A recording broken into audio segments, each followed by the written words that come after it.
This thing is stupid. I guess I got it.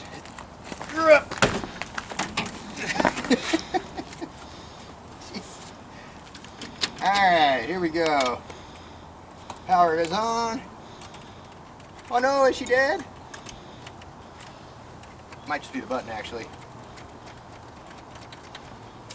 Well, it was sparking and hissing. No, it has, nope, I gotta charge it. 8 volts isn't gonna do it.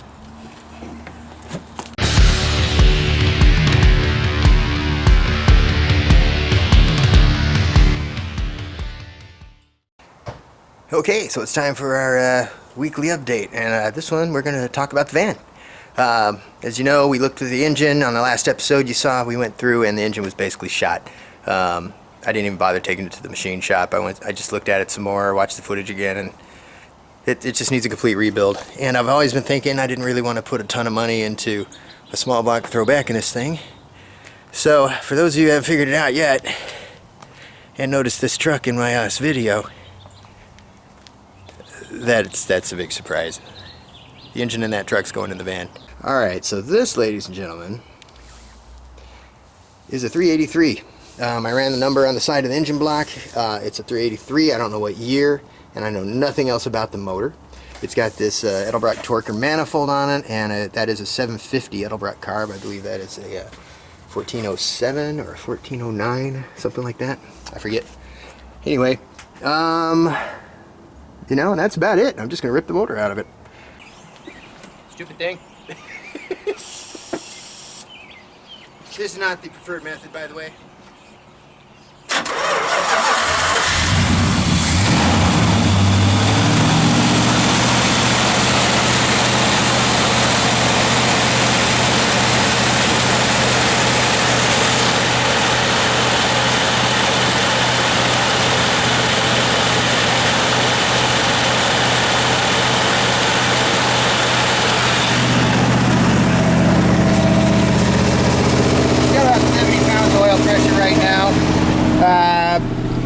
It's only got 12 volts because the battery charger's plugged in.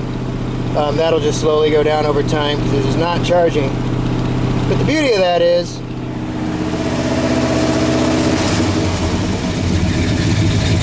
okay, it's idling. The nice thing about it not charging is that to turn it off, we can just disconnect the battery. Because the key doesn't do it.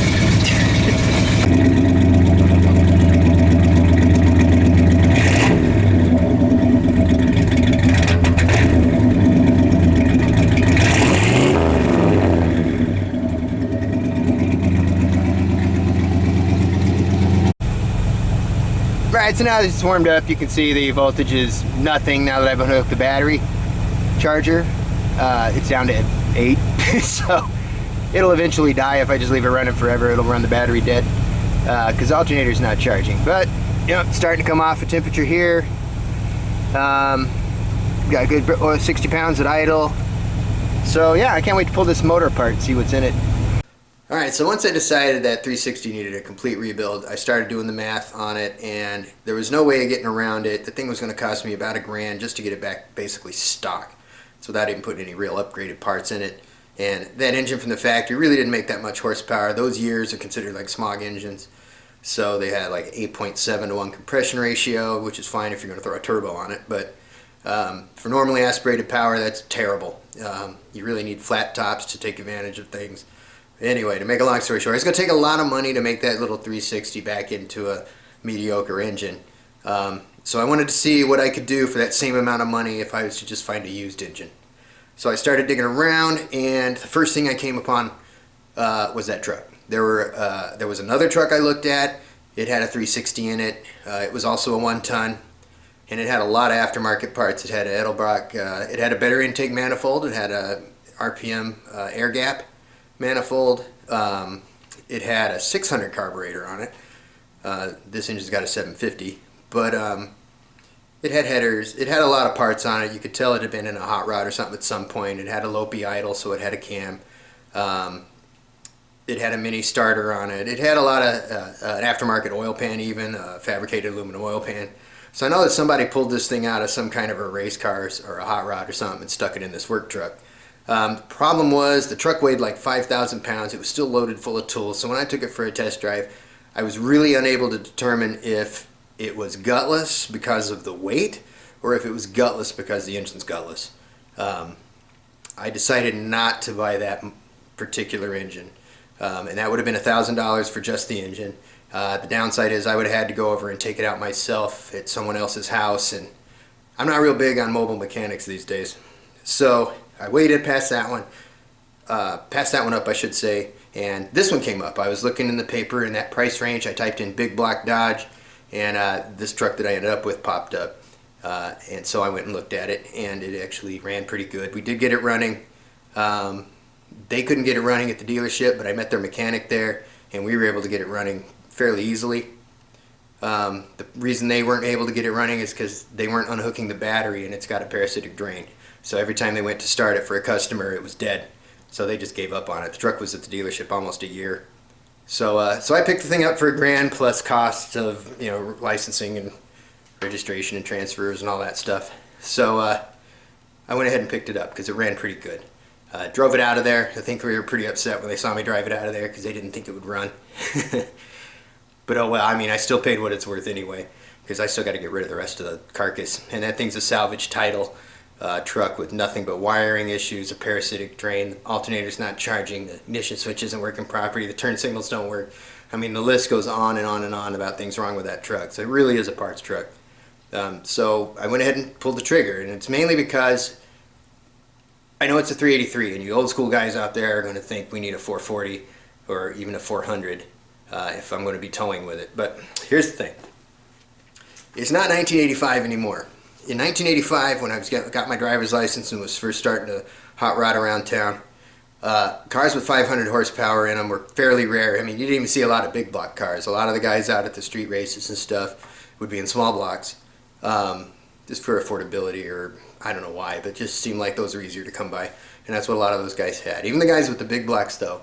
I mean, we had a couple of guys in my little town that had the big tires and superchargers sticking through the hood, full-on pro street cars. I'm pretty sure they were still around the 600 horsepower mark at that point, and they were running small blocks.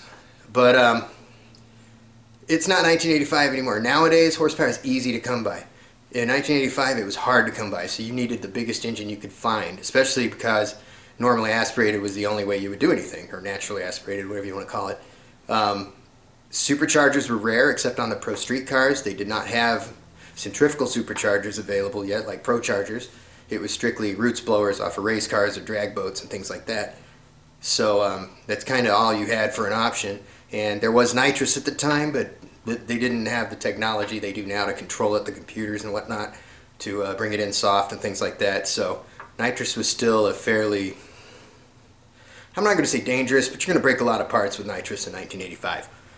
So nitrous was kind of uncommon, and turbos were very uncommon, and superchargers were rare.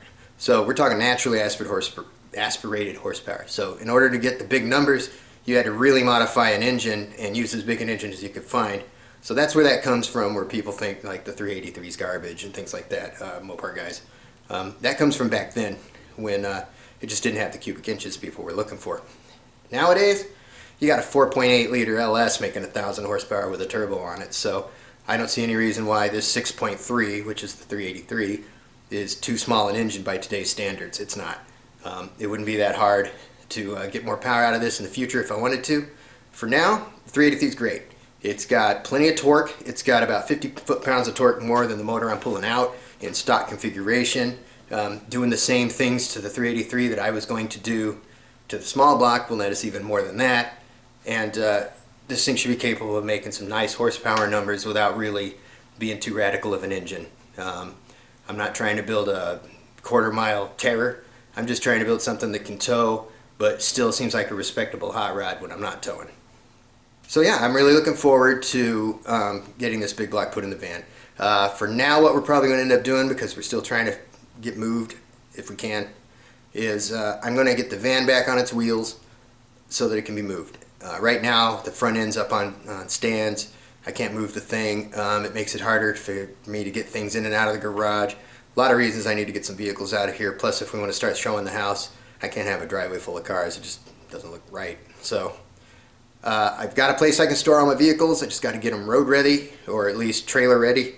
So the van, I'm going to get back on its suspension. I'm going to take all the spare parts I have for the van, including like the block, the small block and things like that, put them in the van, and I'm going to tow that over to its destination.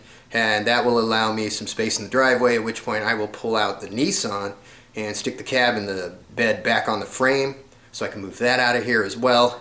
And then once those two vehicles are gone, and the Dodge itself, the big truck, I'll probably just move that out of here. I was thinking about taking the engine out and getting rid of the truck, but I don't know what my time frame is going to be. I don't want to spend any more time on it than I need to right now. And it'd be nice to actually do my compression test and do a little tuning and stuff on the engine while it's still in the truck. So I might just hang on to it in one big piece for now and worry about pulling the motor at the next place. So, I mean, I don't know. Not a huge advantage to doing it now. I don't have enough time to go through it and stick it in the van, because I still got to come up with a transmission solution. The small block transmission that was in the van has a different bolt pattern on it than the big block. So I need a new case, a big block case, so when I go through my transmission, I'll just transfer everything over into the big block case while I'm going through it. So that's all stuff that's going to take a lot of time, and I don't want to get stuck in the middle of a project and then have to sell the house, because for those who don't know, if you're buying a house and then you have to sell your house, you have to buy your house on a contingency, which is contingent upon you selling your house. So when I make someone an offer on their house and they look at it and go, well, I like this guy's offer, but he has to sell his house before he can buy ours. So a lot of people don't want to do that. But if we can find someone who will take our house, our offer on a contingency, usually you get 2 or 3 days to get your house on the market. So everything we need to do to this house, including getting everything out of here, because all this stuff's got to go. We need to do that before we can put an offer on another place, and the sooner we can do this, the better, so that we can get back to filming regularly and getting back to focusing on the rest of our lives, because my wife, myself, and everybody around us here is focused on moving mode. So it'd be nice to get back to living and building mode.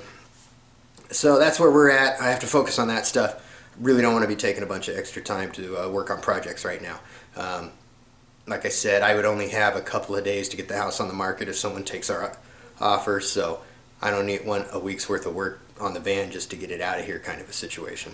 I want to be able to, I don't want a van in a bunch of pieces when people start looking at the house. That's what it really comes down to.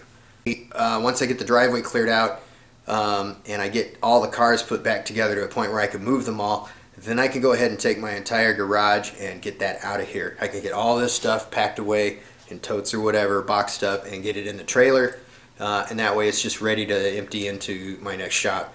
And once I do that, then this garage will be empty, and at that point we can go ahead and have a yard sale, or I should say a moving sale, and we can drag all the stuff out here that we want gone and have it indoors, because the weather's pretty unpredictable this time of year where we live. It's usually rainy, or if it's not, it's sunny, but we just don't know. It could be either way, or it could be both in one day. Once we're at a point where we can make an offer on another house, then I can start focusing more on doing these videos again. So I apologize for the sporadic frequency with which they're being released. Hopefully that will improve not too far down the road. Because like I said, it's I'm going to carve out some time to do this once a week anyway. But we really do have to focus on getting the house into selling condition and finding our next place. So there you go. So that's the update on the van. That's the update on my own personal life. And thank you guys for watching. I appreciate it as always. And we'll see you next time.